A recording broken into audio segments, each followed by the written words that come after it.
Welcome to Beacon of Books, where we turn the world's best books, once, into concise and powerful insights you can learn in just minutes. In the ancient city of Babylon, where caravans crossed vast deserts and gold shimmered in bustling markets, a timeless story begins, the story of the richest man in Babylon. In that magnificent city lived a man named Arcad. He was neither a king nor born into wealth. He was an ordinary man who began his life as a poor scribe, carving words onto clay tablets. Yet over time he became the richest man in all of Babylon. So how did this happen? The story begins when two of Arcad's childhood friends, frustrated by their constant financial struggles, wondered why they remained poor despite their hard work. One of them said, "Why is it that we work tirelessly every day and yet have nothing to show for it, while Arcad, who started just like us, now overflows with gold?" Determined to uncover the truth, they went to Arcad and asked him about the secret of his wealth. He welcomed them warmly, seated them in the shade of his grand home, and said, "Wealth does not come by chance, but by laws. Those who follow these laws will surely grow rich, regardless of where they begin." And so, Arcad began to share what would later become known as the 7 cures for a lean purse. The first cure: start thy purse to fattening. Save a portion of everything you earn, Arcad advised. For every 10 coins you earn, keep one for yourself. Many people spend all they make, leaving nothing for their future. The second cure: control thy expenditures. Not every desire is a necessity.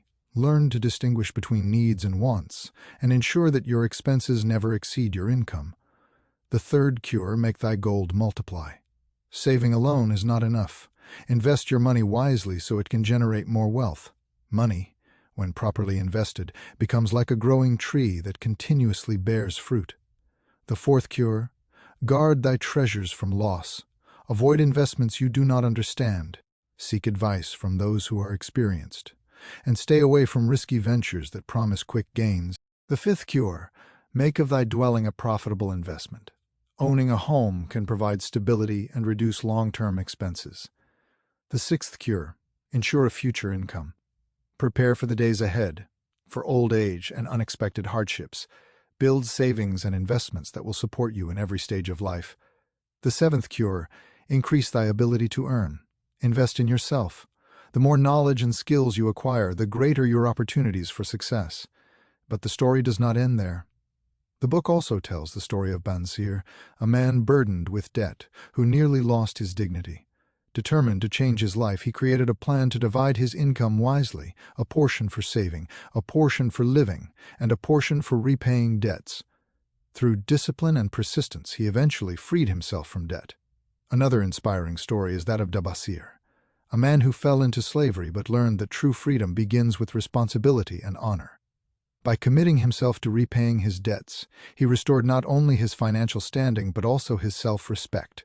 There is also the story of a merchant who lost his wealth due to poor decisions, only to learn that opportunities are always present, but those who hesitate or act without knowledge often miss them. This book is not merely about money, it is about mindset, the mindset of a person who takes control of their life, manages their desires, and plans wisely for the future. The greatest lesson Arcad teaches is that wealth is not reserved for the fortunate few. It is a natural result of discipline, patience, and wisdom. He reminds us that opportunities are everywhere, but success comes only to those who are prepared to seize them. In the end, The Richest Man in Babylon is more than an ancient tale. It is a timeless message for anyone seeking a better life. If you wish to change your future, begin today. Save, learn, invest, and be patient. And always remember, the path to wealth does not begin with earning more money, but with managing what you already have wisely.